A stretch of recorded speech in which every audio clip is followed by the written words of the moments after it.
every young woman, girl, teenager, young adult, wherever you may be, in your growth, in your journey, whatever it is, abuse is not okay. Physical, mental, emotional, none of it is ever okay. If you hear me now, to live is up to you. I'm not trying to run your life. What good for me would that do?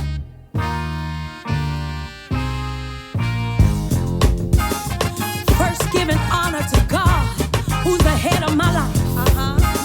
And to all the pastors, saints, and friends. I stand before you today because I want to let you know that the God I serve has done it again.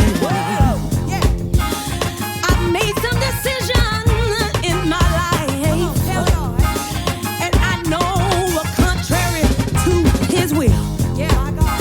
But I cried out to him and he heard my cry, and my broken heart he healed. Testify if the Lord's been good to you. If the Lord's been good to you. Put your hands in the air if he's never been good to you. And you can keep him right there if he's ever made a way for you. Somebody's going through, don't know how they gonna make it, man. of God, they need to hear from you. There's a woman who's been violated, never saw demonstrated. Mike's hot. Come on, Tia.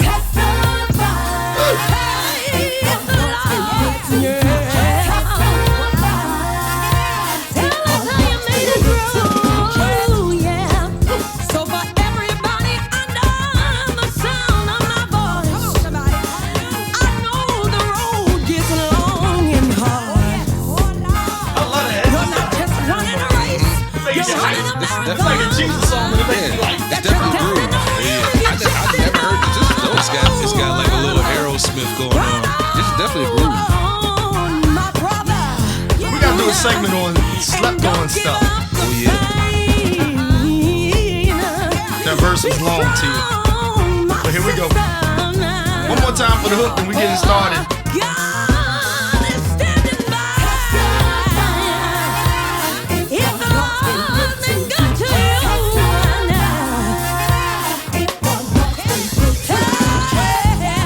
put your hands in the air. If Yeah, I like that joint. Jay, you never heard that before, huh? Never heard that one, man. Got you. That's Tia Cherie, man. Yeah, come Crazy, on, Tia right? Cherie. Yeah, kind of. Yeah, Philly stand up. Yeah, yeah, Philly for sure. stand up. But from all over BM Oakley. Yeah. Yep. Yeah, dang, you went way Yeah, back. Jay, man, you telling like, your age well, now. that's Jay, why you I telling knew your her from age. BM Oakley, man. Like her brother Rich. Yes, sir. Richard who used to play drums. Yeah, Rich Greer. Shout Rich out Greer, to Rich man. Greer. Yeah, Cry. shout out, He used to yeah. cry playing the drums. RVG Productions. Yeah, for sure. Rich used to cry because they wouldn't let him get on the drums. Brian And- Moore, and John look, Roberts, and them, they would. He turned around and used that as motivation. Lavelle wouldn't let him get on the drums. Chat, listen. My bro Man is watching. What's up, man? Since we talking about BM Oakley, shout out to Chico Robinson. Yeah, shout out to Chico. all of them. Yeah, Chico. Pastor all of them, man. Chico Robinson. Is Chico Yeah. Puerto Rican? Truth Church, Philly. I'm not touching that one. I'm not touching that one. Pastor Chico, my brother, what's going on? man. Yeah. Y'all said Man in the Loop? Yeah, man. Yeah, Man's in there. Man with the 18 Yeah, cameras, you know what I'm saying? Oh, yeah. Y'all take it away. Yes, I'm sir. getting off the screen. Bye. So, welcome back. Welcome, y'all. Between Sundays, episode 3, episode Allen Iverson. Again, this is a platform where we offer perspectives of the modern church ministry, operation, and the many nuances therein from the lens of worship arts and multimedia personnel. As again, I'm D. Brister. I'm Jay Mars. Of course, we got my man Reverend Juice on the video ones All and day twos. long. So listen, I don't know who was with us last week. We kind of, end on a bit of a cliffhanger, but we're going to come back to it. Mhm. What I want to do with the next maybe 15 or 20 minutes, I want to revisit some comments from previous episodes that we were not able to address at the time. All right, this comment comes from last week. LB Mutchison, drummer out of Philly. I think he's in the Florida area now. But we were talking about, I believe we were talking about recommendations and, being a product of your musical environment, that if you came up Baptist, you might, if you haven't understood the conversation of another, denomination or another style of setting, it might not be the best fit for you. So his question was, is it good for musicians to constantly change their environment in order to better themselves when put into a certain environment? And LB, if whenever you hear this, you basically, your question is basically exposure. All right, because exposure is pretty much the pathway to versatility. So if you aspire to be a versatile musician or versatile at whatever you do, if you aspire, then you need exposure other than where you started. Yeah. For me, I started in the Baptist church. So, and at the time that I started, you didn't really hear, your shout music, your bump music. That was very rare, maybe once or twice a year. But I don't remember hearing it at all. It wasn't until I got exposure in a different denomination, in a holiness denomination. And that was just off the strength of a friend that I met in another musical environment. They came up holiness. They invited me to play at their church for like a youth convention. Were they holy though?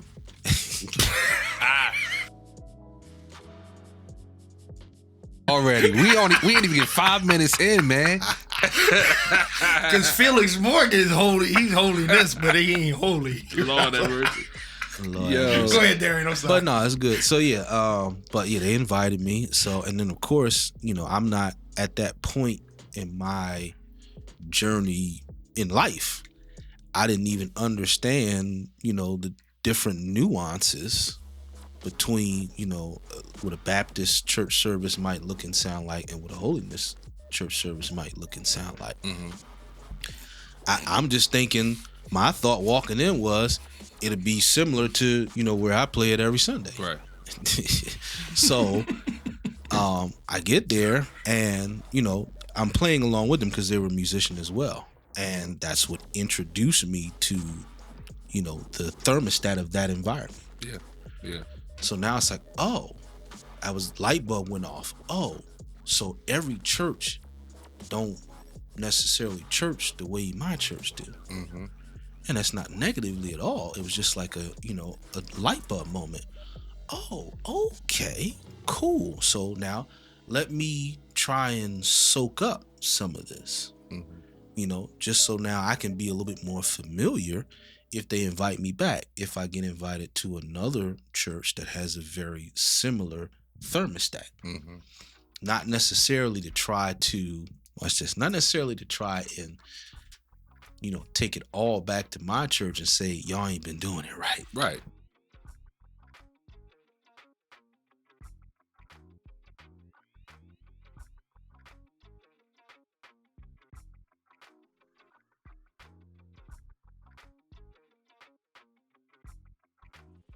Go ahead. You go ahead. No, Yeah, that's you did absolute reverend facts. talk. You did reverend But talk. I'm not a reverend, just the son of one.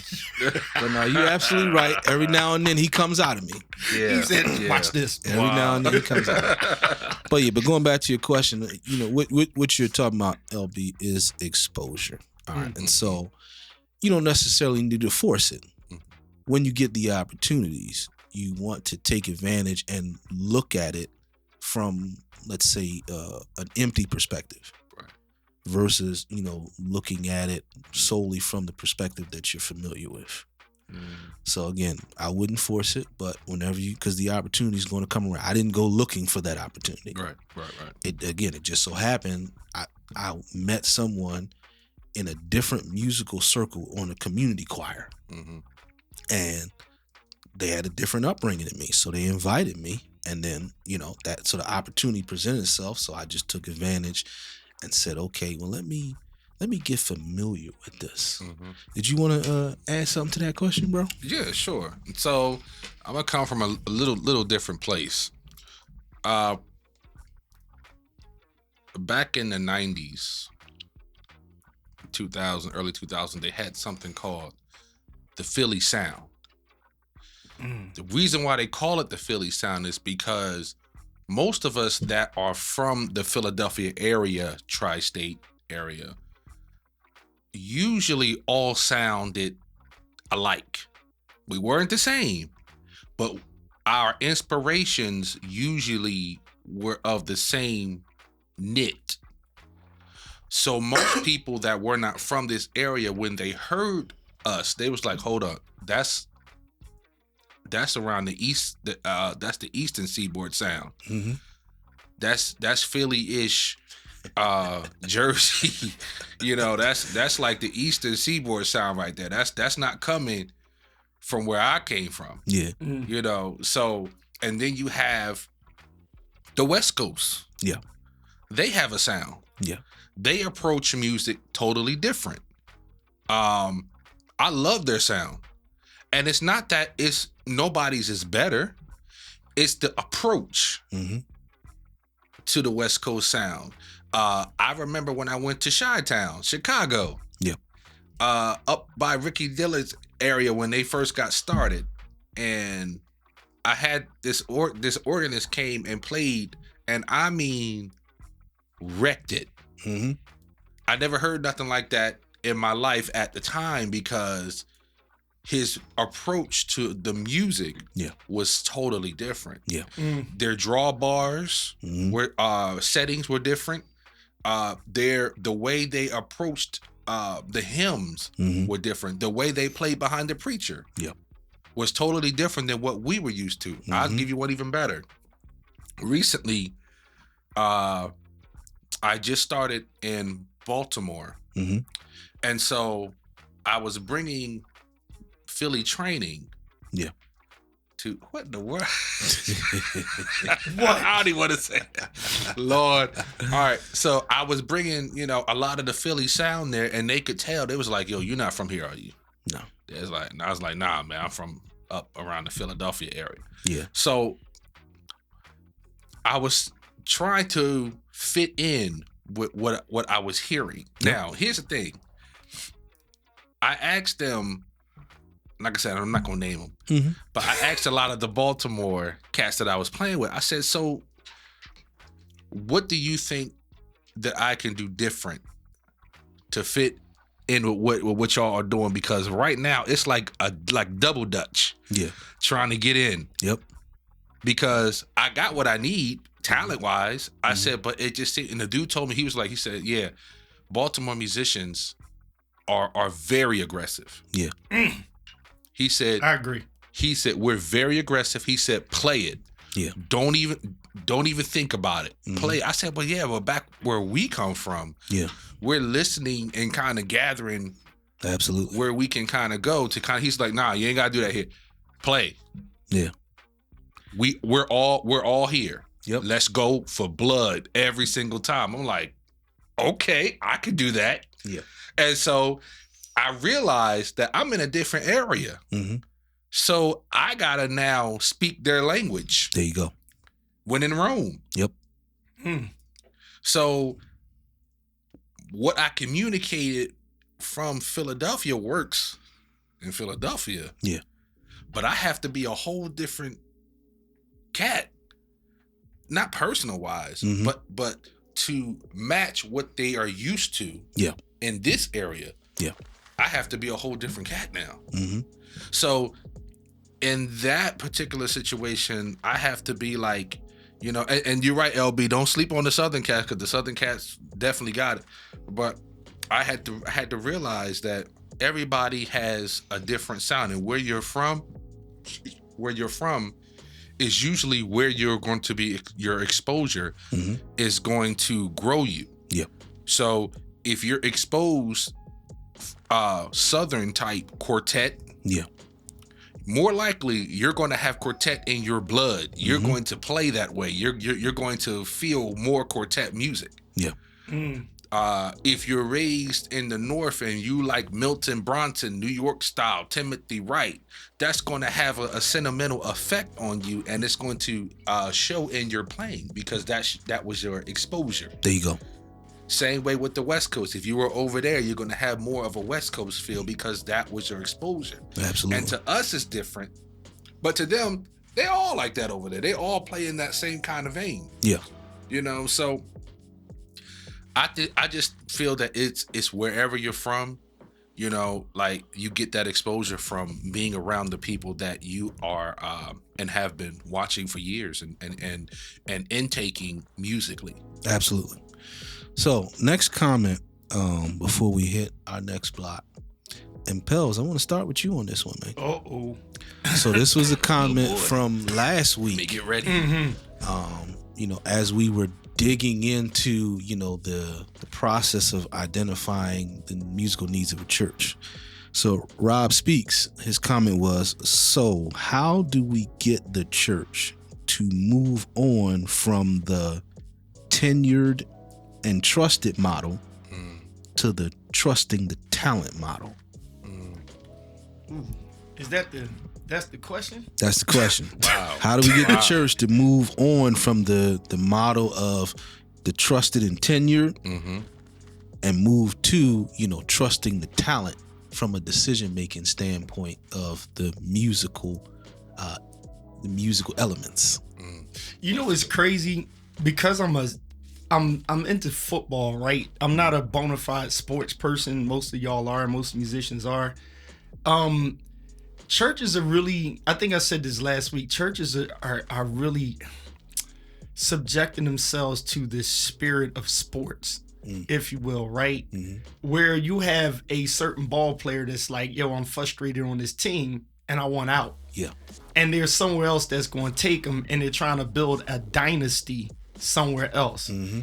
The issue is there's some organizations that their tenure is, right, you know, we are like, to me, Dallas Cowboys has a tenureship where you kind of got to fit their mold, or they'll keep trying to, you know, get Dak to fit the mold of the tenure. Yeah. I don't think Eagles has a tenure. We have a fan tenure, but we don't have a team tenure. We just want to win. Yeah. Right? Those kind of teams or those kind of churches, they're not more so tenureship. They're just saying, whatever day we wake up, we reset to what does the Bible say.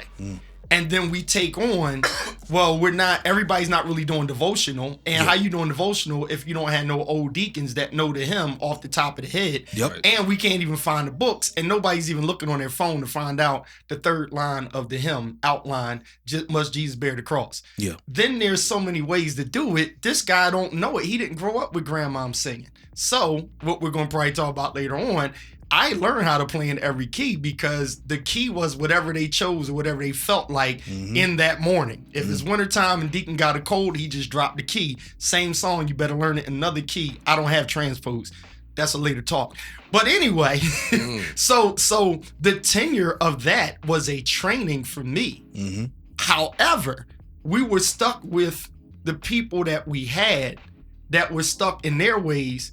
And so shout outs to my cousin Tremaine, when he learned how to play the organ, his whole style changed. And when he came back to visit, I'm like, who is this Negro? Yeah. Because he got into places that weren't stuck in tenure, but they rolled with the talent that was developing in him. Yeah. And so he wasn't compressed. So my talent kept getting compressed. And what made me the producer that I became was because production was my only decompression, right? An outlet of talent that didn't have a certain target. It had a world audience. Yeah. And so I would have to go back to church on Sunday and stay in the tenureship because they wouldn't really respect and or allow to blossom my talentship.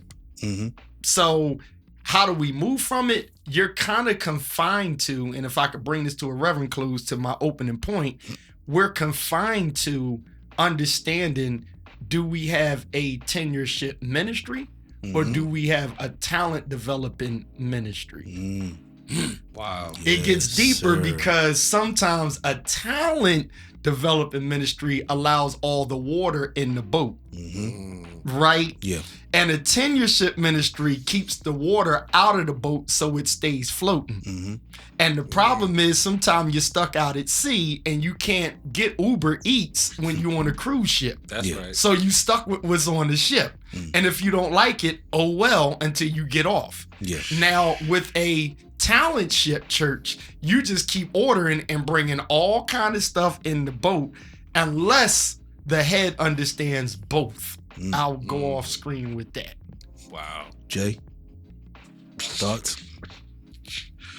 Wow. You know, it's funny, man. A lot of times, as the good Reverend over there has preached, you know, Okay, I didn't know it was still on, y'all. Shout out to Jay Morris, who has some YouTube stuff coming out.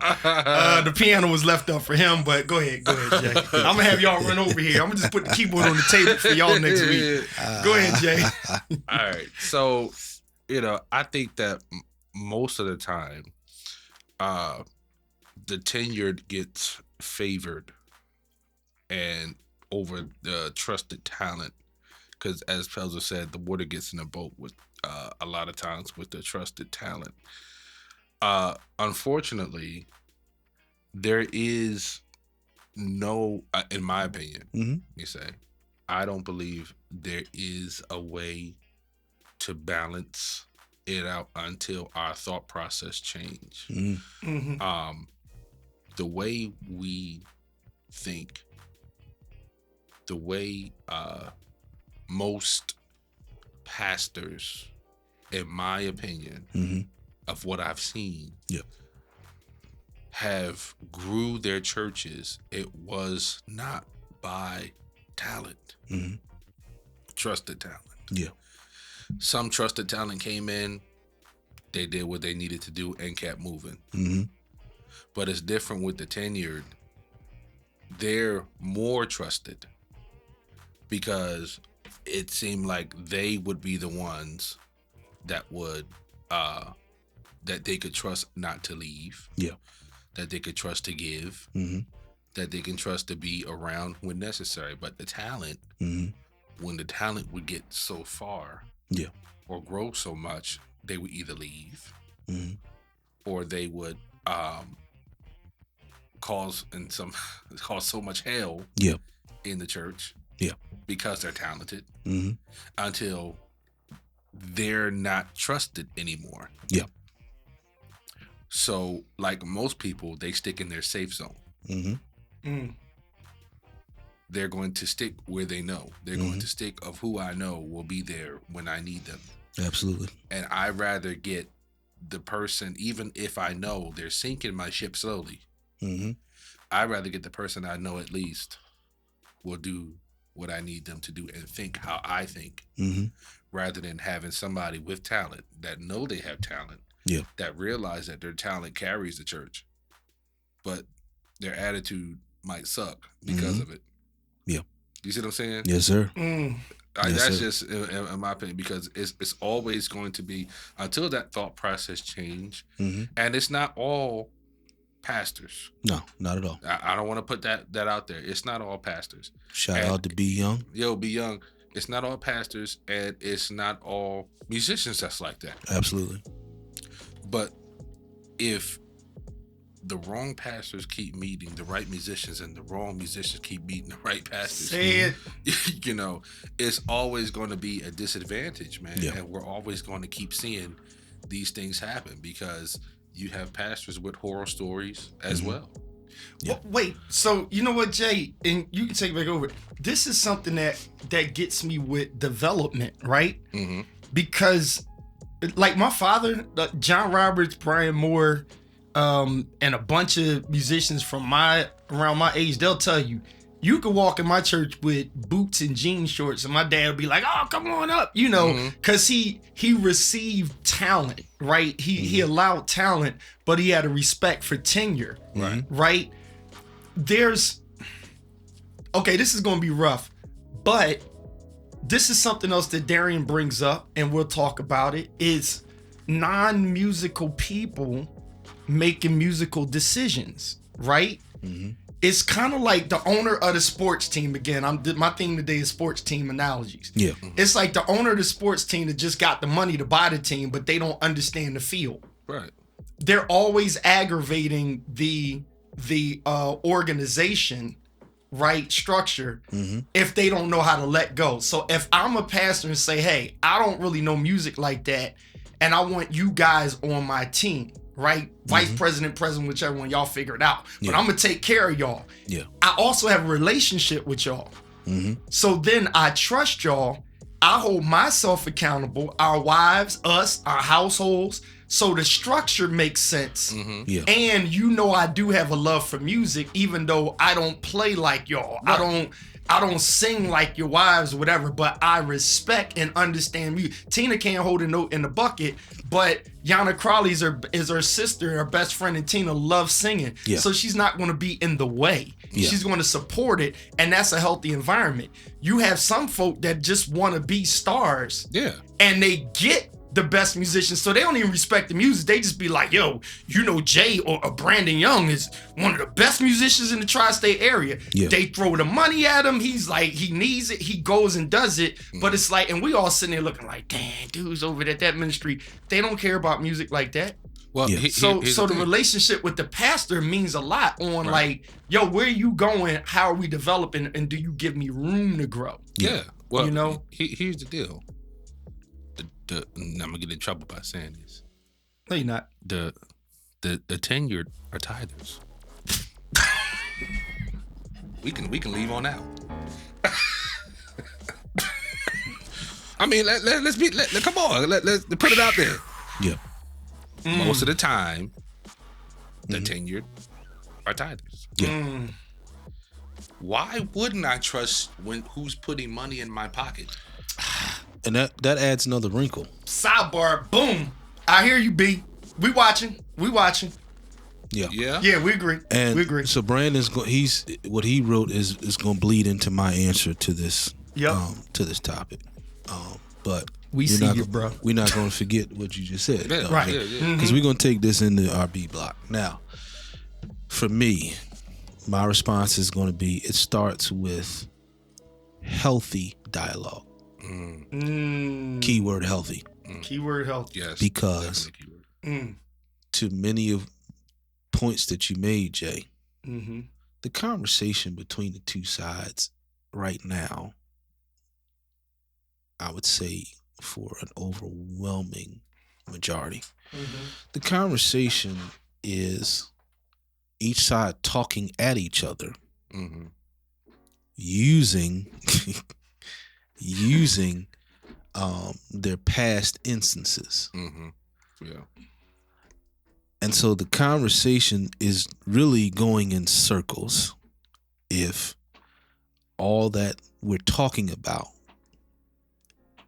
is, protecting ourselves from being done wrong again. Mm. But that's the content of the conversation. Mm-hmm. And that's not healthy. No. Of course not. It's not healthy. And neither side will really hear the other. So people hurt more people. Exactly. So not only are we talking with our bad experiences, we're also listening with our bad experiences. And that's the truth. So it starts there. And I wish, listen, this got a whole lot of other layers to it. It really does. But for me, that's where it starts, because when it gets healthy, that's going to birth the relationships that need to be made. It's going to birth, the trust, where, it's also going to birth what I talked about 2 weeks ago. It's a proper vetting process. Mm. And then it's going to have it's going to also, When the musician play the wrong damn music. Go ahead, Jay. it's watch this. It's also going to expose. It's going to expose many of the methods that we perceived worked. Yeah. And they may not be ready for that though. There you go. because Shout out Many to my people- sister Angel. shout out. Hey. Now, many instances, both musician and church, they take approaches that they feel has given them some type of success, but they really haven't examined it. Yeah. If they really examined it, it didn't bring you the success Yeah, that you yeah. were looking for. It just, again, it was a protection mechanism. Not that anything's wrong with that, but you have to identify that as a protection mechanism and not an avenue of success. Right. Well, think about it like this. You're absolutely right. You have a church that's 100 years old. No, come on, let's be honest. We've been in the way for 100 years. Yes, you've been in the way. Trusting in his holy word. Trusting. He never failed me yet, so Not- don't give me nothing new. Right. Don't give me nothing new. And here's the thing. I've had my bro Keegan on the line. What's up, man? Shout out Keegan Myers. Yo, Redmond, Dante, just giving a few shots. Tara, what's up, honey? Listen, I've had a pastor tell me, this is what my tithers want. This is what they get. Ooh, It doesn't matter if your idea is good. Matter of fact, I know your idea is good. I know your idea will work. Yeah. But we've been in this church 100 years. We're now 100 or something years old. And this is what worked for us. And I'm just using an example. Mother Smith, who is now 98, Yeah.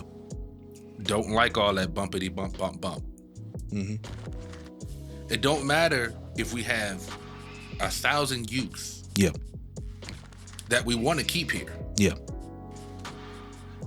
We appreciate your method, and your method, we believe, will have some good. Yeah. So But because of what we already have done for the past 100 years, which works, yeah. why should we trust you? And there's something else beneath the surface there. There's something that beneath the surface, because when you I'm putting a star next to this. all right. So Okay, good. what's underneath the surface there is, to what you're saying, Jay, is, okay, watch this. We are told, or people will communicate, that they don't have issue with, or they like your ideas. They like some of your methods. But to your point, this is how we do things. Here's what's underneath the surface. What's underneath the surface is, we believe your way of doing things threatens our way of doing things. That was Right there. that was Right so there. on point. The music wasn't it? Yeah, right Dang, there. Paul. Go Right ahead. I'm there. sorry. Go ahead. Go ahead. And We don't there it believe is. they can coexist. Yeah, yeah. We have already convinced ourselves that it is impossible for the two ways to coexist. Exactly. So Exactly. it's lip service when many are saying, "Oh no, you got some real good ideas," but what they aren't saying is, "I don't care how good your ideas are.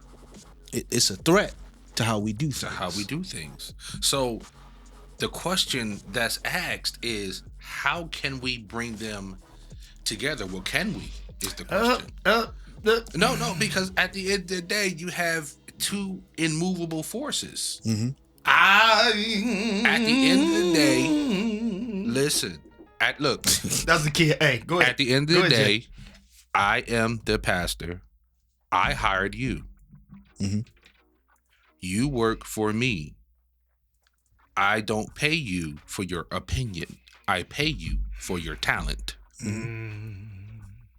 I appreciate your opinion.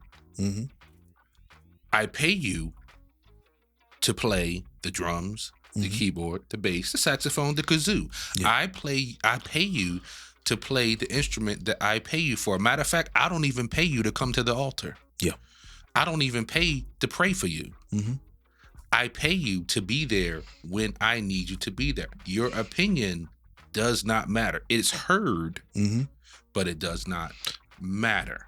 Yep.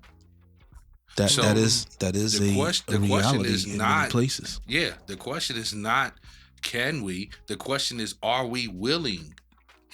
Are we willing to do that? Because most are not. And if something has worked and your church is umpteen years old or 100 years old, and it's been working for you, and you don't realize that what worked in the 50s, 60s, 70s, 80s, and 90s may not work in the 2000s. Mm-hmm. It's a different time. It's an internet time now.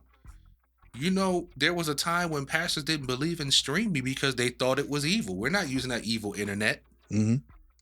Now most churches are streaming now. Pastor Angel, that's a word. Mm-hmm. Yeah, most churches are streaming now. Now it's come to the point where it's accepted. But how come it wasn't accepted 20 years ago? You thought it was evil. Yeah. But it took now for it being a part of life and a part of your life. Because remember, cell phones has only been out for a few years. Yeah. Mm. And at one point it was considered the mark of the beast. Yeah. Oh, I ain't using that. That's Everything's the daggone mark of the beast. everything's the mark of, but I'm just telling you, remember when pastors used to think, and I'm not bullying on pastors. I'm just giving opinion of what I've heard and been through. But there was a time where most pastors didn't believe in red lipstick. Mm. You better not come in there with no red lipstick. You Jezebel. Yeah. They didn't believe in earrings. So I said all that to say, it's a shame when most of these churches have to go years to find out things that they could have done 20 years ago. Yeah. But the person they had in charge did not trust that another person would be able. So there was no walking in agreement. Two cannot walk together unless they agree. And Absolutely. as you said, D, what this person is already hurt from past issues. But so is a musician. That's also facts, Mr. McCleary. So if y'all both are talking from a hurt place, how can y'all heal if y'all both hurt? There you go. Again, healthy conversation. Pels, can we pull back up one of Angel Holcomb's first comments? Okay, that you which said, one? we said we want to star. How can we as pastors, yes, right, get out of the way? Get out of the way? Yeah. Well, get out y'all way. All right, that's what I thought. She's throwing. That's what I how thought, she yeah. talk. So let me address that real quickly. And Jay, if you want to, you can do that as well. Yeah. For me, I don't want the pastor out of the way. I don't want the pastor out of my way. No. It's a collaboration. Yes, most definitely.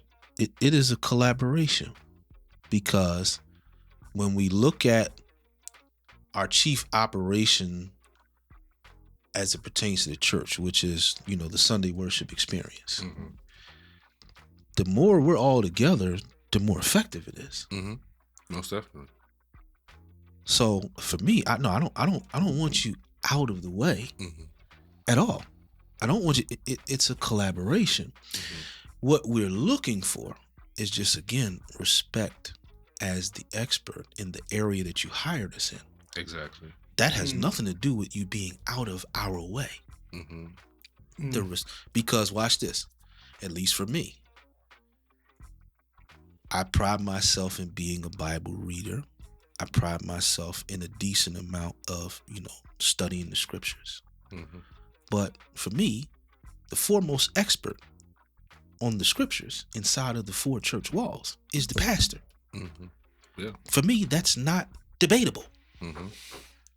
That's not saying he can't make a mistake there. That's not what that's saying. It's saying when it comes to that area, he is the foremost expert inside the four church walls. That's right. So most of us are looking for a similar respect as it pertains to the area that we are appointed and hired to. That's what we're looking for. And there it is. And just piggybacking off what my brother said, one of the worst things, if you've ever been hired for any type of job. Yes, sir, B. Young. Yes, sir. One of the worst things is to be hired and to be monitored closely for something that you are supposed to be hired to do.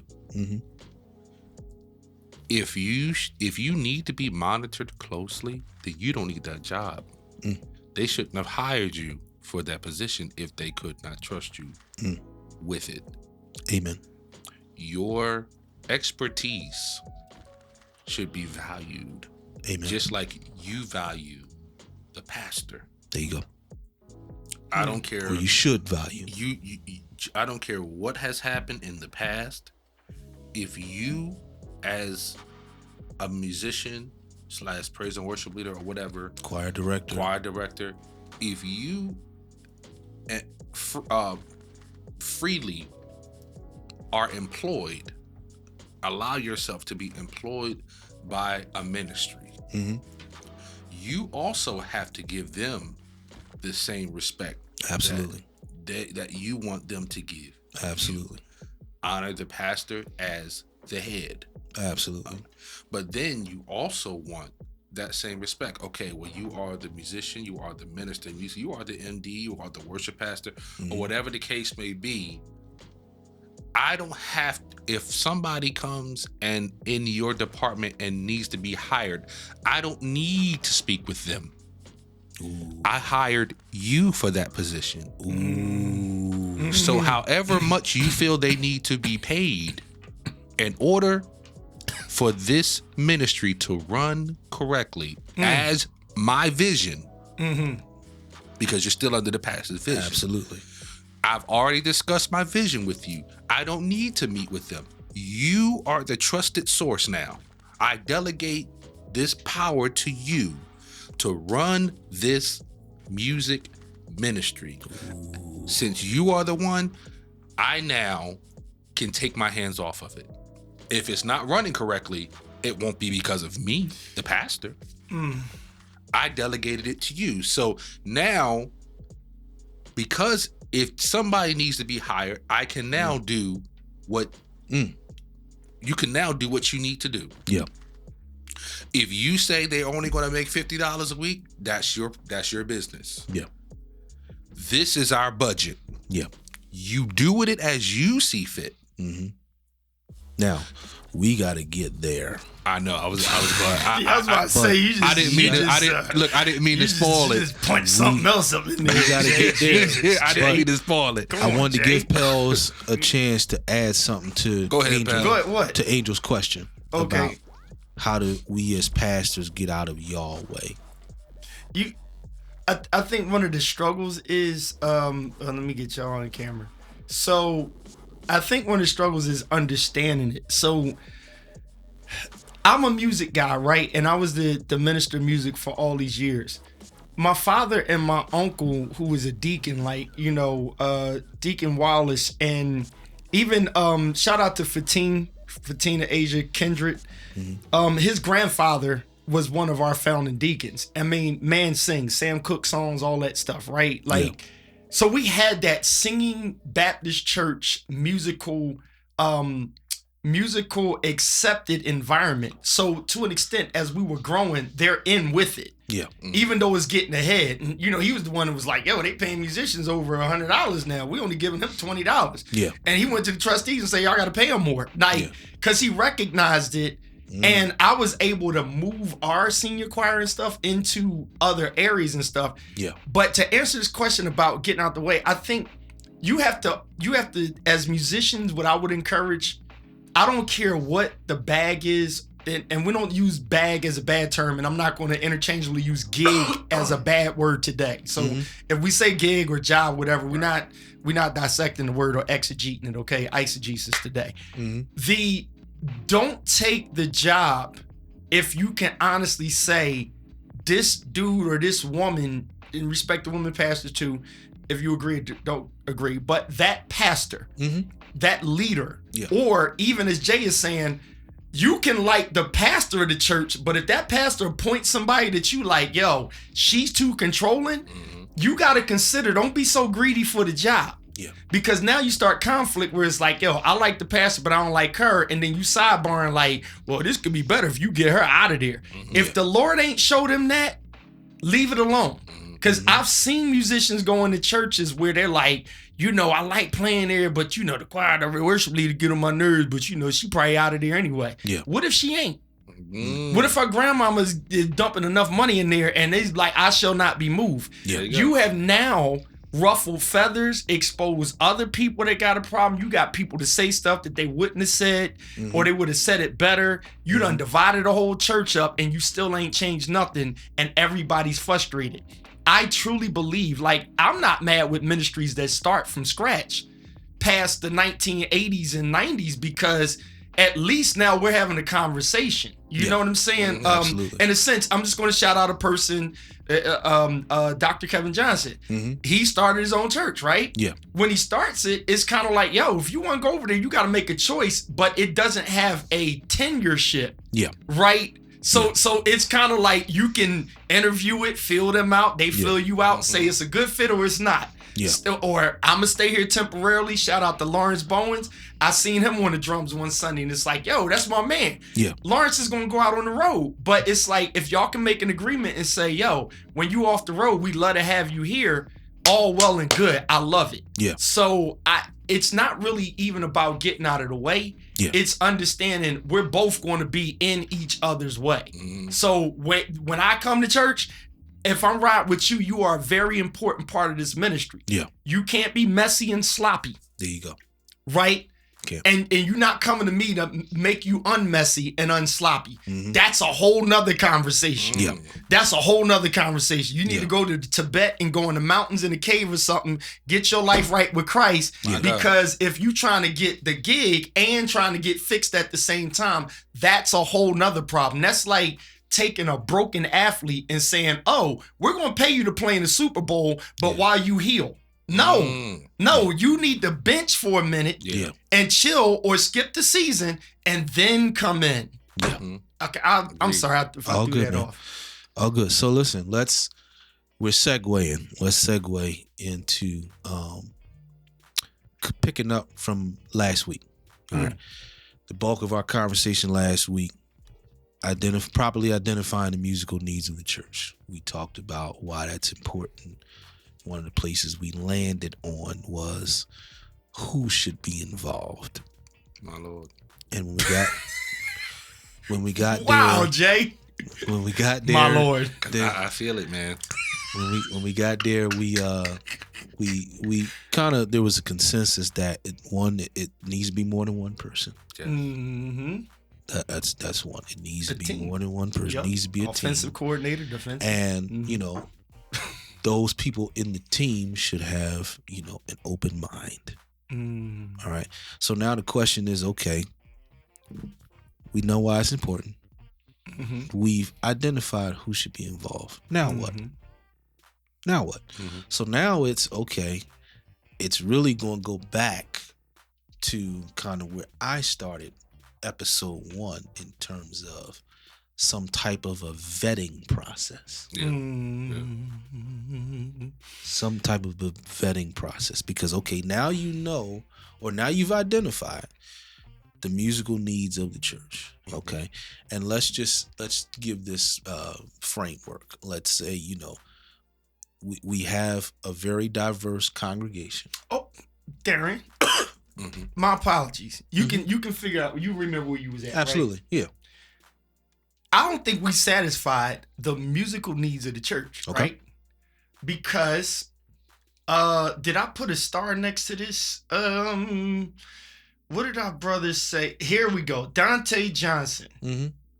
Dante says something very important. Yeah. And this is how I was operating. Yes. Music is like food. As in, everyone has different tastes. Gotta find balanced meal to accommodate who's being fed. Right. That's good. See, dude. if you start a ministry and I already see, because we done had pre-opening meetings. We have talked. Yep. We have prayed. We fasted.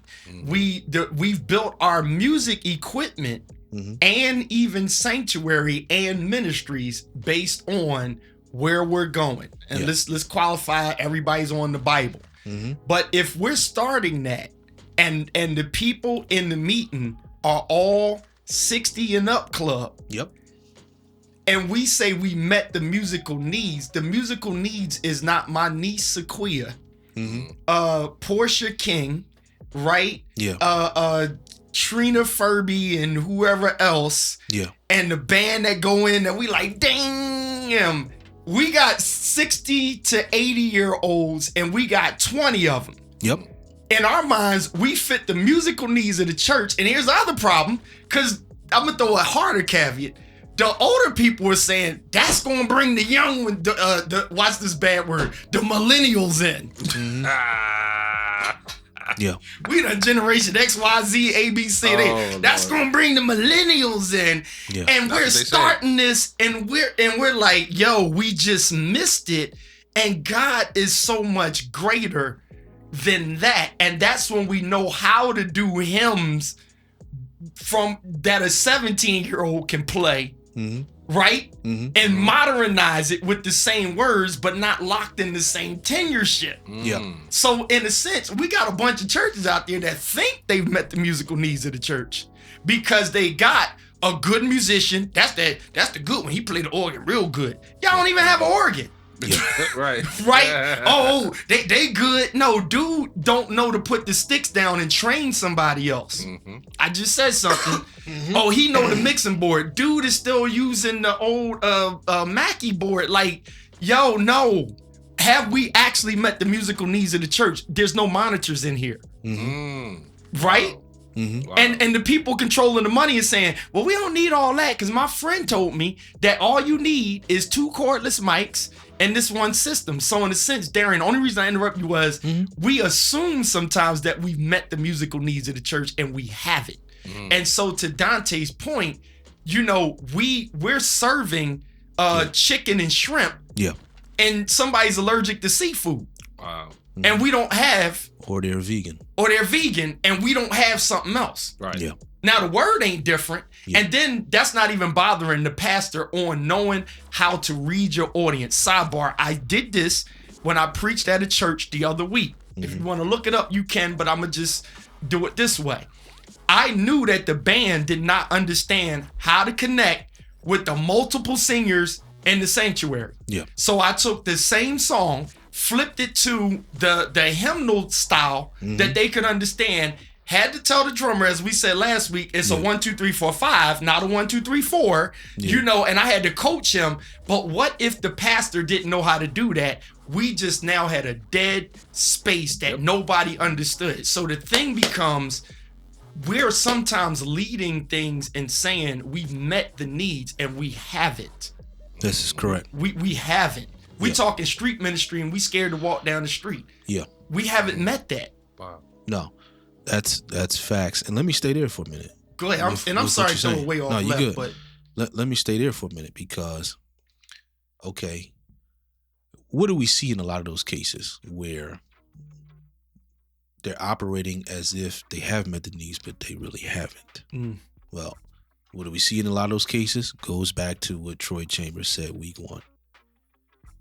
You are trying to meet a need or what you feel is a need based on what you see.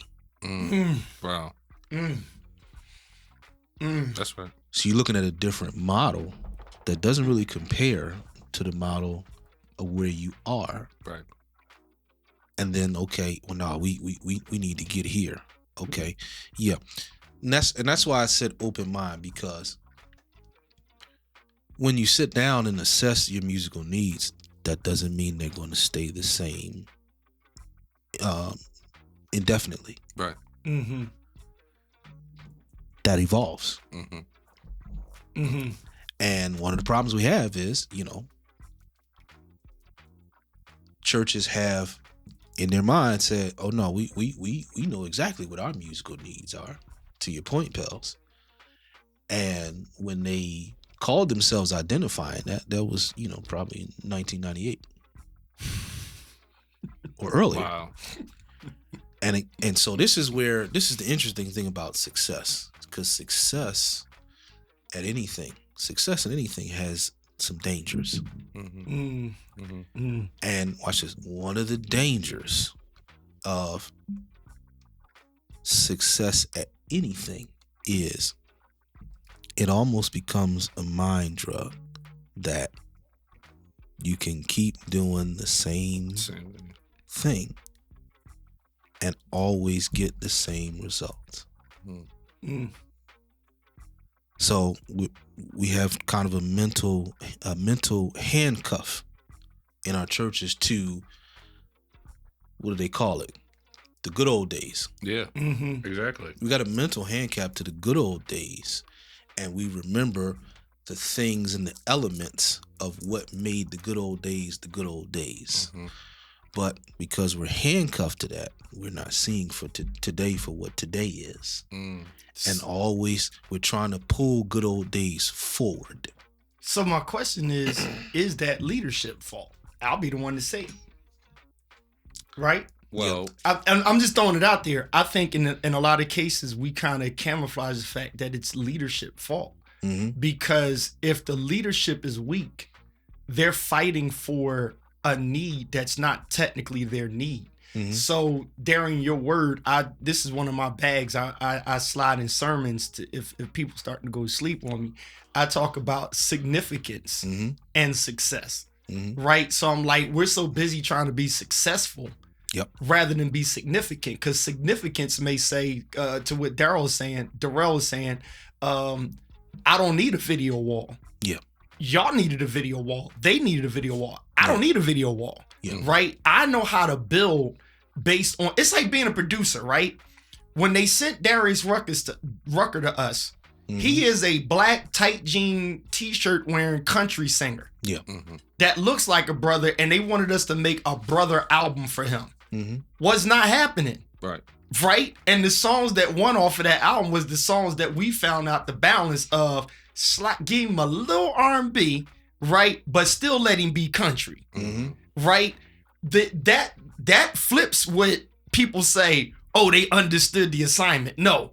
Other producers thought they understood the assignment because the assignment was make him hood, Yeah. Mhm. make him R&B, make him Jaheim. And it was just like, no, the assignment is how do we kind of Jaheim-ish Yeah. the country guy, Right. Yeah. right? And that's what we did. So sometimes churches don't see this. Mm-hmm. And it's like, yo, if God assigned you to take this voyage with these people, Mm-hmm.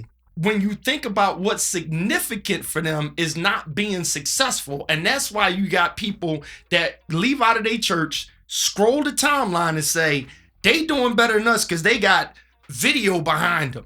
Mm-hmm. And they get the only thing they hearing in the meeting is we need the video. So that's when y'all pay is getting cut. The raise that you deserve don't come into play because the church believes they need a video wall. Yeah. They believe they need to be on Facebook Live. They believe they need to be streaming. Mm-hmm. And it's like, oh my Lord, are y'all serious? And in the meantime, you got people that showed up that want to feel God in the room. Yeah. And we done invested so much on piping the sound out that we ain't taking care of nobody that came in. Yeah. Mm. Wow. So yeah. So whose fault is it? And Mm-hmm. my first thought, it's collective. It's collective. I have to start there because I want to assume that inside of this question and who it's aimed at, that, there at least is some type of team, making decisions in the best interest of the church as it pertains to what we're talking about. Mhm. So if that's the case, then yeah, there's collective issue there. I'm just showing y'all this, Yep. but that's a whole nother problem. Yep. Whole nother problem. Well, Go ahead, Jay. here's another avenue. And I know y'all been through this. I'm about to get in trouble again. Uh-oh. You have pastors who will hire musician feeling that they got the musical needs of the ministry, Mm. but also with that musician comes other responsibilities. Do Yeah. you do sound? Mm. Now you got the soundboard next to the organ. Yep. Now you got the video machine that runs the video next to the organ. So now you got 3 or 4 different jobs. Mm-hmm. That's not your job. Yeah. Plus your job. all to try to make it work. So now, when I was talking about delegating responsibilities, now you only got 2 hands. Yeah. And both of them are on that organ. Yep. So you're trying to run 3 to 4 different things, but we now have the musical needs of the church because we have this young man who's able. I only got to pay him $50. Yep. But in that $50, I done got my videographer, I done got my audio team. Yep. Audio team. Yep. and I got my organist. Because here's the mistake. The mistake is, notice the conversation right now is the musical needs of the church, not the musical needs of the service. And a lot of people are going to miss that. Come on, Reverend. Come on. Come break on, it down. Reverend. A lot of people are going to miss that. Let me repeat that. The conversation is the musical needs of the church, not solely the musical needs of the service. Those are 2 very different things. One is inside of the other, but we can't confuse the 2. And here's why. Going along a comment that you put up recently, you may be serving at a church right now that does not have a lot of youth. That doesn't mean it never will. That's right. Right. So what we don't want you to confuse is that when you're identifying the musical needs of a church and you look at your age range, you don't see a lot of youth. Well, we don't really need any music for youth. That's a mistake. Exactly. That's a mistake because, again, it's not Caveat. for the service, it's for the church, and the lifeblood of the future of the church Very true. is the youth, whether you see them currently or not. Right. Pels. So when we say need, right? Need, like you said, for the church is to, we go into Ephesians and all that and admonish one another in songs and hymns and spiritual things, right? The accomplishment of that, the understanding of the leader. So there's 2 things that leaders keep missing. Be honest with what you don't know so that you hire into the responsibility that you're responsible for. And it's not a fault. Just say, I don't know that. And so I do that. Right. And then if you know that, the problem is people that come into the ministry need to know, hey, Keith's a musical guy. So I got one problem. Maybe he may think he know everything. Even though he may not know everything, but I already know that. And then I know I'll be able to say, yo, I'm gonna get out of your way. Right? If we got 3 engineers, producers, keyboard players in the room, so if anything, we both running for it. We like, oh, okay, you got it. We cordially just step back in the room. But there's some people that's like, yo, I'm still trying to prove my point, and it becomes the problem. So when you think about youth, and I seen somebody say it in the comments section, one thing our church didn't really have a problem with, we had a need for a youth choir because we had that many youth in the church. Right? But the thing was, the way we were as musicians, me and Tremaine and Tim, our youth choir never really sounded like a youth choir. Right? No more than my son, after he got out of kindergarten, he stopped listening to baby songs. Right? Even though he's still a young kid, he was listening to what I listened to. Absolutely. So when you look at church, why does church think they have to be that much more different? And we got to have a youth this, a youth that, a youth that. Yeah, we know it's youth doing it, but somewhere in the inside, don't constrain it to a age category in ministry as much as recognizing the age. Right? Do have a separate, because kids don't want to sit around with a bunch of gripey adults. Right? But and you may call it a youth choir, but don't think that you have to turn it into baby songs. Absolutely. Because now you're asking a musician to take the 5th and 3rd finger off the chord. To make it sound a little more candy. It's just like, no, just raise up the child, as we all like to say, train them up while they're young. Give them the good chords.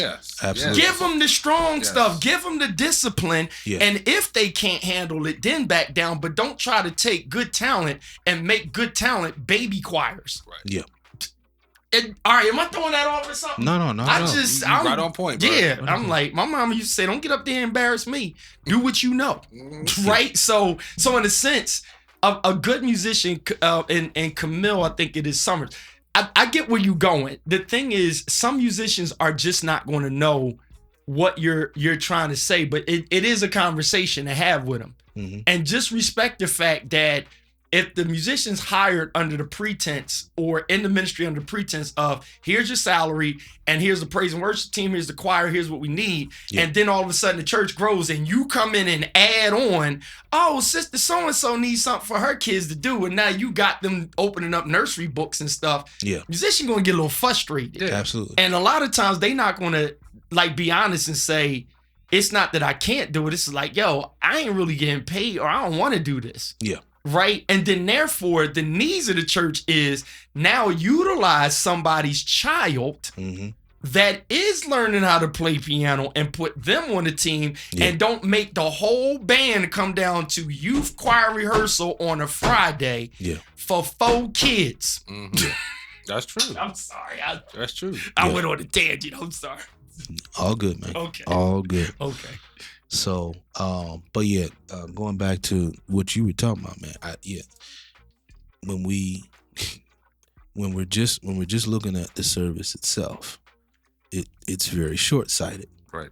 Again, that's a part of the equation, Mm-hmm.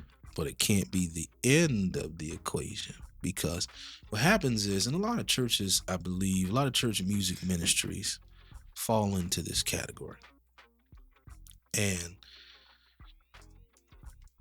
although I want to use the word complacent, I want to add a little more detail to it. Mm-hmm.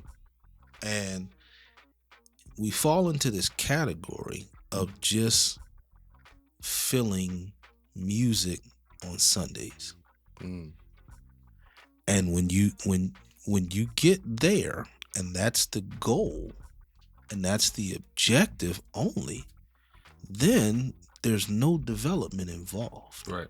Mm, Right. Your eyes are solely on the Sunday in front of you. that's good, sir. Wow. There's no development involved whatsoever. That's why you eat our husband. So, yeah,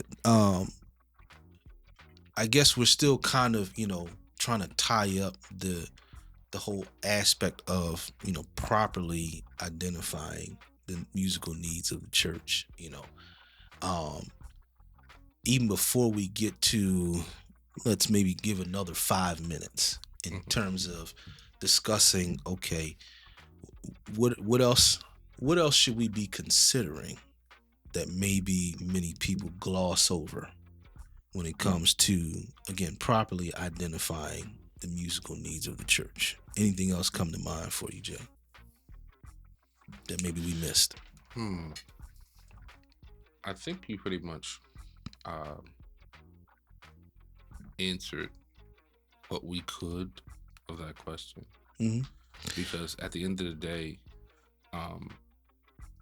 it's going to be up. It's not up to musicians. Yeah. It's up to pastors. There you go. Pastors are the one who carry the weight and the burden of each ministry. Mm-hmm. So no matter who you play for, no matter what a musician does, it's always going to be in the pastor's lap to decide Yeah. whether they want to give you or your ideas a shot. Yeah. And it's always going to come down to a trust factor. And here's the deal. And like I said, I'm not trying to start another situation, but I do realize you'll have some churches where you'll be able to talk with the pastor and learn their vision, but then you have other ministries where the musician can't talk to the pastor at all. Mm-hmm. And so how do you address the musical needs of a ministry and you guys don't talk, or you guys don't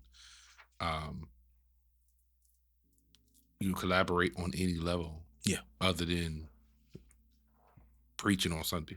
Absolutely. Because if, like we said, if the pastor is part of the team that identifies the musical needs, then watch this. That has to be communicated to whoever you are considering Mm-hmm. to bring in to your music ministry. Mm-hmm. Mm-hmm. Yeah. And so the team should be, or at least have good representation in terms of communicating that. Right. Even if that's something that is documented, Mm. but the pastor should be involved so that now there's at least that level of communication. But again, there are nuances. Yeah. For someone new to your ministry, there are certain things that you as someone in the ministry, you're not surprised by, when you have certain nuances that happen. Mhm. But someone who's new to you, that's going to shock them. Yeah. It's going to catch them off guard. And so, again, usually it is a pastor who is the most equipped to communicate certain things like that. Yeah. I mean, Particularly- how else? Go ahead. Particularly when it comes to people and personalities. Yes. Yes. Particularly when it comes to that. So that's one of the reasons I feel that it is important for, the pastor and either the lead musician or, depending on your structure, your minister, music director, music, they should have a direct channel. Right. Right. They really should have a direct channel because, again, just like music needs can evolve, so can expectations. Of course. And here's to your point, man. As I said, you're right. It has to start with them. I mean, think about it like this. You are the head of your household. Yeah. If something was to break and you just had a plumber come in and you never share with him your needs, Mm-hmm. and you say, okay, well, we just need you to do your job. Well, yeah, I know I do fix toilets, but if you don't tell me what's broken, Yeah. I can't fix anything. There you go. And that's you being the head of this home. Yeah. You invited me here. Mm-hmm. I can't be here without your blessing. Yeah. So obviously, if I'm here, it's because you want me to be here. So if you have enough in you to want me to be here, then have enough in you to trust. Yeah. That because I was called, I can and will perform to the best of my ability. Otherwise, you could have called somebody else. There you go. Mm-hmm. There you go. There's a million musicians per square mile Mm-hmm. that you could call. Yeah. That could give you possibly what you want. But since this is your house, Mm-hmm. I can't go past what you want. Yeah. I can't go past what you're asking. Yeah. You are the one that, at the end of the day, that is in charge of my hiring. So I have to make sure that I'm on board with what you're asking me to do. But if we do not communicate, There you go. if we don't communicate and you want me to do something that you're not communicating, then it's not going to work. We're going to be at Absolutely. odds. Absolutely. So let me do this. I'm pulling the audible. Go ahead. Oh, you know what? So Shout out to Pastor Pastor Buster, my guy. Listen, Buster, you right on time, man. Yeah, man, Because for real. and Reverend, you know your brother, man, your big bro. I'm gonna put it like this, and I'm gonna go off of what Buster's saying because he just his timing is perfect. He set it up. My Baptist preacher 3-point sermon in less than 2 minutes. You have this sermon. So Darian asked a good question and he set it up on looking at needs, right? Mhm. If we could find a structured an agreement on the 3 things I'm gonna put up, they're needed, right? And I'm gonna build my case, Yeah. right? As old Jamal Bryant would say. Jamal Bryant out of Baltimore. Let me build my case. Sermon, right? How can they hear without a preacher, right? So you think about it, it's all off the word. I tell people every now and again, if we don't believe that Jesus died on the cross for our sins, we don't believe that there's heaven, hell, we don't believe that you must be born again, why are we doing all of this? Yeah. Right? What are we gathering for, and what are you getting people to surrender their lives to if they don't believe that the blood still works and we're saved by the blood, right? Very Okay, true. confess with your mouth, believe in your heart. So the preacher has to be in the word of God, has to believe that this is the infallible truth, the word of God, so that what they're preaching out of, you can look at it too, and they can stand on it. And that leans into, shout out to Eric Mason and a few others, apologetics, right? Yes. So let's do that sermon. The next point is simply this. We got to be honest. Singing, right? Yeah. Especially, and let me pivot this, especially in the black culture. That's right. Let's be honest. Yes. We like music so much, Yep. we can't be at near party and not have sound. Have something. You gotta have I don't care if we got to It use is- somebody's phone with the strongest Bluetooth connection out of the trunk of their car. Yep. Yeah. Us black folk, we need music. Yeah. Right? You don't be at no party, no nothing, no gathering in a small living room or a big house.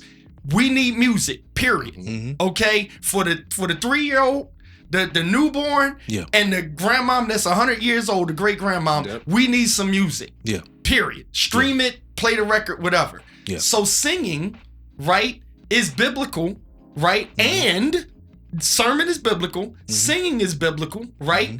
And singing is another way to tie in the sermon. Yes. Right? Yes. I learned the scripture, be careful for nothing. Mm-hmm. But with that, I learned that from a song. Think about the thing right? Okay. And then I found it in scripture.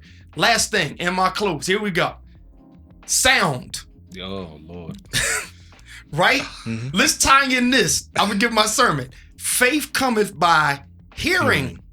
Right? My God. So if I'm in the room and I can't hear what the preacher's saying, I'm missing something. Mm-hmm. If I can't clearly hear what the lead singer is singing because the drums is too loud or the organ's too loud or the bass is glaring everything, Yep. it's not working. If the mics ain't right, I can't hear. The preacher, we need to hear ourselves because the church has done got bigger and different things. So I need some monitors. So that means that I have to invest. I got to, sew in where these three things actually matter. So now that means we have to respect and honor the preacher, right? For the sermon. Yes. Number two, we gotta stop beating up on worship leaders, calling them bad, hellish, sinful, and then begging them to be a part of the ministry. We gotta stop beating up on the musicians, pull them aside and be like, bruh, I smell the weed, you drunk, okay, get your life together, we love you, whatever. Absolutely. And then the sound man is important.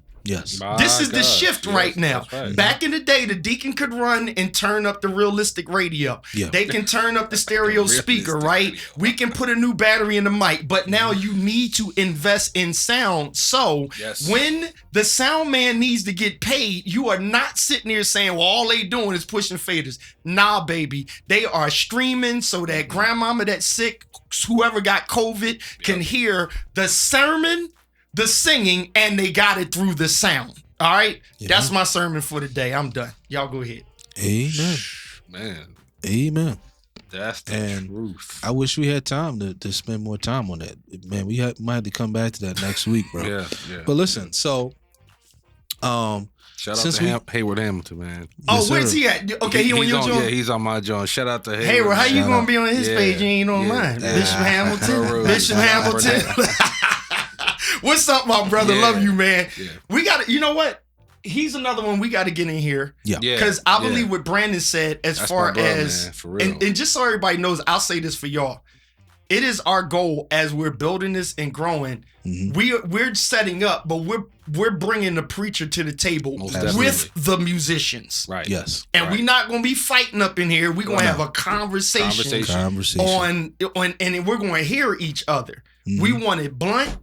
Say what you got to say. Feel how you want to feel. Let's talk and let's have the conversation. So to my pastor friends, listen, y'all, and we are setting it up so that we can make it convenient so that we can sit down at the table. So shout out to Pastor Hayward Hamilton, and we saw here, and Pastor Buster Fields, and Yeah. any other Pastor Angel Holcomb, any Yeah. pastors, and all the musicians and all, no matter what instrument, banjo, tuba, violin, All we that. love all of y'all. So All Darian, that. you take it over. I'm off the camera. I'm done. No problem. So let's pivot here as we are kind of on our way to wrap up.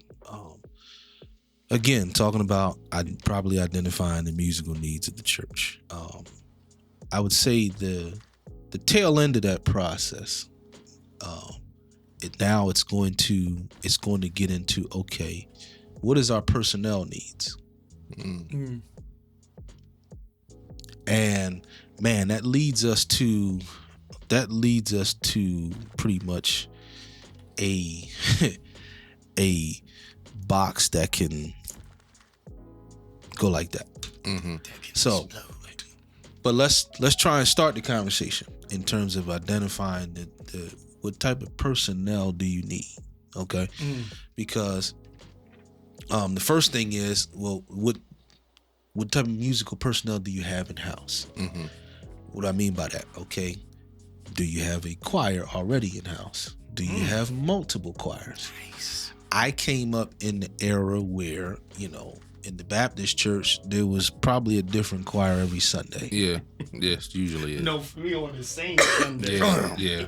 I remember that. That was Fifth Sundays where I came up, Pels, where you had two different choirs, maybe even more, singing on the same Sunday during the same service. Right. And again, that's not a dig. It's highlighting, you know, how times have changed. That's right. In my business, I make this analogy a whole lot. I say, I remember the time where you had to walk up to the TV to change the channel. I'm old enough to remember that time. Yeah. Nowadays, most TVs you can't. Right. It's literally impossible. Yeah, you can't. Yeah. I'm gonna use that in the sermon. I'll give you credit. I'll give you credit. So again, it's just recognizing how times have Changed. Yes. So let's get back. What type of personnel do you already have? Do you have a choir? Do you have multiple choirs? All right. Do you already have a praise team or ensemble? You know, and usually, let's be honest, usually our ensemble are the more skilled singers. And of course, when you say more skilled, there's always people who will find offense in that. I'll just get that to y'all for free. People always look when you say, you know, these are the more skilled singers. But let's be honest about that, okay? Because many people in our choir, they are drifters. Yes. And if there's But no you one gonna get in next to trouble for that them one. that has any type of independence, You they gonna get in drifting. trouble. Yeah, I know I'm gonna get in trouble for that one. But they are drifters. That's right. Okay, that's just the reality. And then you have those who are independent. And once they are taught the note, they can, no matter who's around them, no matter if it's a different section, they can hold their note. And they can stand on what they've been taught. But okay, what type of music personnel do you have? All right. And then when you look at that, okay, what is their ability? Ooh. Right. Ooh. Right. That's deep. Ooh. What is their ability? Listen. Fire with that one. Listen. Without even going into detail, because we ain't even got the time for it today, but I'm gonna throw this to you real quick, Jay, as we again are unpacking that. Yeah. When I say what is their ability, God bless the late Reverend Timothy Wright. Why? Because 90% of his music was for our church choirs that don't have the best independence. Right. Why? Because listen, he gave you a good song, wasn't a whole lot of words, it wasn't a whole lot of movement. That's right. To the notes. Very straight to the point. Very straight to the point. Wasn't a whole lot of movement. And it was a hit every time. So because obviously when we get there and we go down the path of morale, because if we're trying to give any singing group or choir music they can't handle, that's not good for their morale. When you give them something that they can handle, even if they kind of handling it their way, even if you may have to bring the key down a half step, whole step to, you know,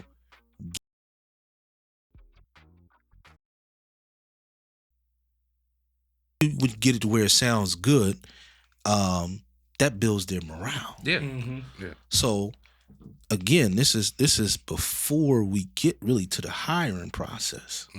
It's okay, who do we have in house? What can they do? Because if we don't have anybody in house, let's say we're in the establishment phase, or we don't have a choir in house, maybe we have some people who might be interested in singing. Now your need is different. Yeah. You need someone who has the patience and the skill set to develop. Mm. An established choir, there's not a whole lot in the way of developing them to sing together. Mm. At that point, established choir, what you're trying to develop is you're trying to obviously develop their ear and their dynamics. Mhm. But a choir that's not established, maybe you got some singers and they have, maybe they have carry a good tune. Right. And maybe, they have the desire. Well, no, they have to be developed Yes. to right. sing That's together. Right. That's right. So okay, what do you have in house? Mm. Any thoughts? Yeah, most definitely. When it comes to who you have in house, you gotta understand that we now live in the era of offense. Everybody gets offended very easily. Remember when me and you were coming up? If you didn't know what you were doing on that piano / organ or whatever, you get pushed off. Oh yeah. Yeah. We dare you to come back and say something to us about it. You wasn't playing the right chord. Mm-hmm. You wasn't doing what you needed to do, so you got pushed off. There you go. And it motivated Mm-hmm. us. Yep. Now, Now, it's the times are spirit different. of offense. Yep. We're offended now by that. And we get so offended by small stuff like personnel of the church. Well, we know we hired you as our musician, but Sister Smith over here has been here 48 years and she's been leading our praise and worship. Well, Sister Smith can't sing. Yeah. Yeah, but you don't need to worry about her singing. She's been here 48 years and that's who I want Yeah. to lead praise and worship. But I hired you though to make the music ministry better. Yeah. Well, now, you're looking at it now. Well, the personnel is not skilled Yeah. to sing. Yeah, but Pastor, Pastor comes in, well, she has a desire, but there's no Bible for your desire to sing. And can I throw this in here? And I'm going to offend somebody. Go ahead, brother. Go ahead. Uh-oh. Go ahead. What you just brought up, that is a lot of times in that case, that is the expectation of a musician to be a magician. Right there. There it is. Right there. Come on. Magician, musicians. And it's like, you got the professions confused. Yes, that's exactly it. That's exactly. And you expect me to make magic, and all of a sudden now this lady's supposed to come up. Oh, she sounds so much. No, she needs to be trained. The Bible talks about them being trained and skilled. Trained and skilled. And so if there's and here's the thing. You can train. Oops, there it is. Right. Well, that's the thing. We forget that part. We're now looking at your desire to sing. Well, we got a lot of desires, but that don't mean your desires belong in the ministry. Yeah. In the church. Yeah. If you're not trained to do something in church, then you need to get under somebody where you can be trained. If I wanted to learn how to actually sing, I would get under somebody that sings well. Yeah. Don't put me out there until I'm ready. Right. Why embarrass the church and embarrass myself with this? Yeah. Put me out there when I'm ready. Oh, well, he has a desire to sing. Well, him and his desire can go sit down somewhere. Until you're ready, Yeah. this is where you need to be. And it took years. Come on, be honest. It took years for us to be trusted to play for a convention. Absolutely. To play for convocation. Yeah. And not have to be looked over the shoulder and be like, I wonder, are they going to do well? Yeah. It didn't happen just because we had a desire for it to happen. Yeah. You have to be trained. The desire. What to do. The desire is where it starts. It's where it starts, and that's fine. But you have to be trained, just like singing on a choir. You have to be trained. When you listen to people like choirs like James Hall and Worship and Praise, those folks are trained. Yeah. He trains them, and still they don't have to practice, but they do. Yeah. Now, I have to add this before we hit our cliffhanger. Training is something that is not very present in our churches today. Very true. And so now that is not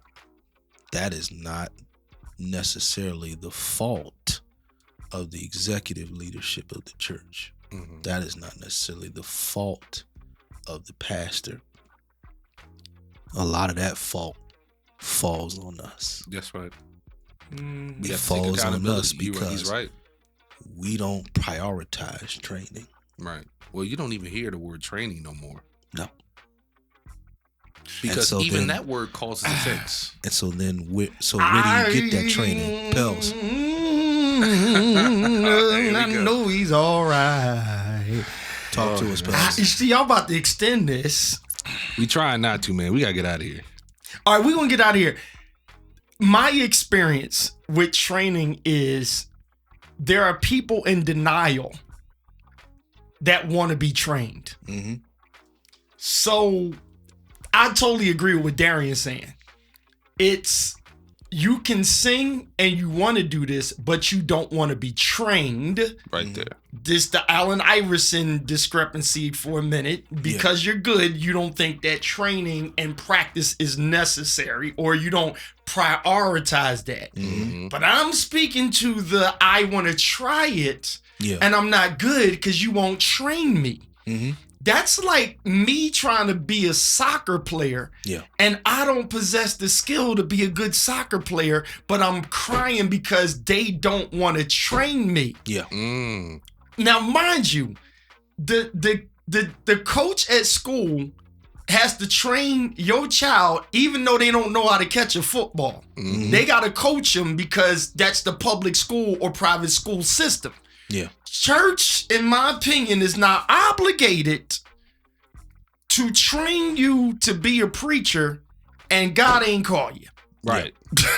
That's right. Yeah, The Bible says make disciples. It doesn't say make a bunch of preachers and make musicians. Right. Yeah. So I hear what you're saying, Darren. The training part. Yeah. But the training, you can be trained and skilled above what your ministry needs, right? And I get that because I believe that a lot of what we hold in family churches are beyond Yeah. where we are. Right. Their training is not for inside, but it's for ministry and recognition outside because we've got enough of the training for inside. I'm not boxing into the rehearsal thing or, okay, because you've decided to do this, we both acknowledge you're called in this. You have the gift for it. Training, I get that part of training. Yeah. But the overall training, you have people bringing in outside people to train 5 people that are not gifted for worship leader. Yeah. And that's I believe that's a dysfunction of communication. What do I mean by that? So, to the point that you made, because we see that a lot in church, Pels, I 1000% agree with you. But the dysfunction of communication is, I guess, understanding or having a real understanding of training and who that target is. Nice. This is how I would liken it. I would liken it to this. All right. People who don't have the gift to play an instrument, but they have the desire to play the instrument, they go and get lessons. Lessons is not necessarily also training. Wow. Look among you and find those that are evidenced. Don't just pick anybody in the crowd. That's my little Bible insight. So when I think training as it relates to a music ministry in our churches, what I really mean is, or what I'm looking at, is the cultivating of those who are already gifted. Got it. I felt right. you was going there. I agree. That's right. I got it. That's right. I'm with you. Yeah, the cultivating of those who are already gifted. And let me also say this, because although I hold us as music leaders accountable for there being a lack of training inside our ministries, that does not mean that that's the only place to get training. That's right. Because a true desire, it it moves you to seek out training, whether it's in your church or a different avenue. That's right. Watch this. Fix it, Jesus. We got you. We got you. In addition to, not in replacement of, That's in right. addition to. Yeah. So, but no. Again, there is a dysfunction there where now, you know, you kind of have the training set up, and then there's an expectation that whosoever will that says they want to learn to sing. And here's what I mean by dysfunction. And then I'm going to try not to say another word. What I mean by dysfunction is, Good. Look in the camera. So this is not the viewpoints of Jay and Keith. This is solely Darren. so For real. So what I mean by dysfunction, it's really going to kind of go backwards to when people are making their way into church and the new members process. Come on, Brandon Young. That there's some dysfunction present there. That after the new members received, there is no engagement of them to identify their spiritual gifts. All right. Wow. All right. Jay, anything you want to add in closing? Man, I think you said it all. Yeah. I have no clues. Yeah, I On you. don't. I think you said it all. All right, listen. So, real quick, before we go, the Facebook page is coming. Yes. The Facebook page is coming because next Be week, all in one spot. next week we going live from the Between Sundays Facebook page. So please be on the lookout. And also the Instagram is there too. Instagram is there as well. We're gonna work out possibly doing that live as well on that platform. Please like, follow when you see it. We appreciate the support. Appreciate everybody that stopped by today and watched. I'm just gonna call out some names that I saw on my end. Shout out to AJ Collier, one of the premier songwriters of our area here in the tri-state area. Sure.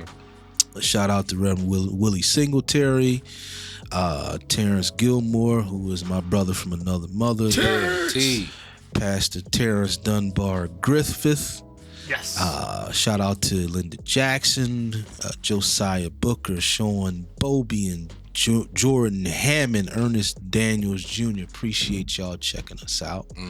We'll be back same time next week, same bat time, same bat channel. Honey-do list. Come on. Shout out to Ada, my girl. You know she gonna have the I last love word. you. Look, I ain't got nothing else to say. what you feel about this coffee? Good. LB, yeah, YouTube is coming as well.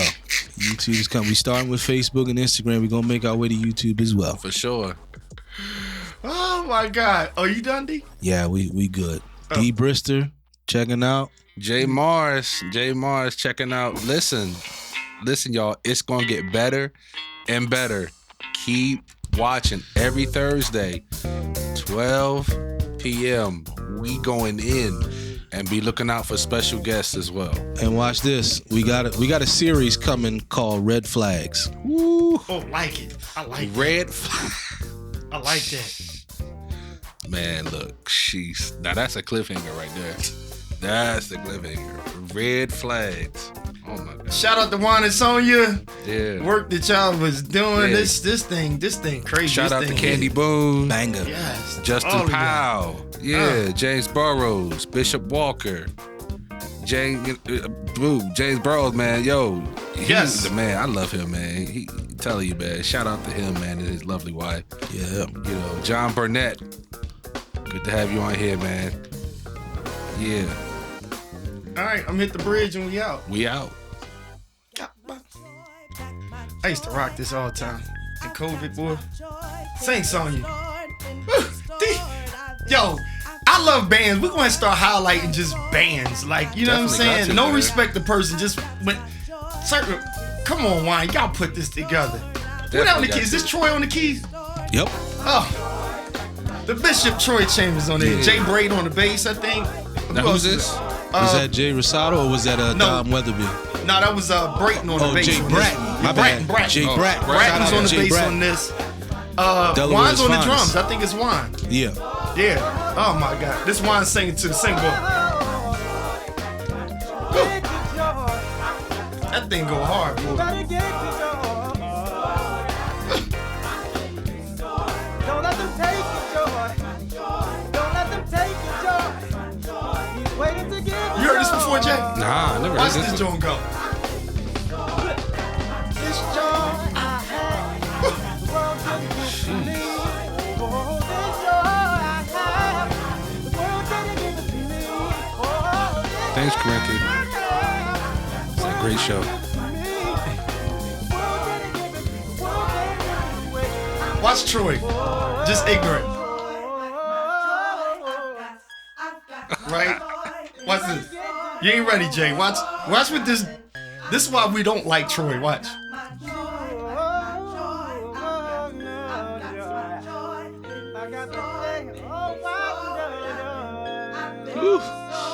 Sweet little baby Jesus.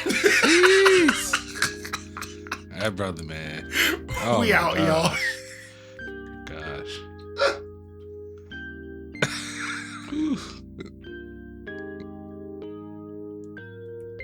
Yeah, he's definitely. Jeez.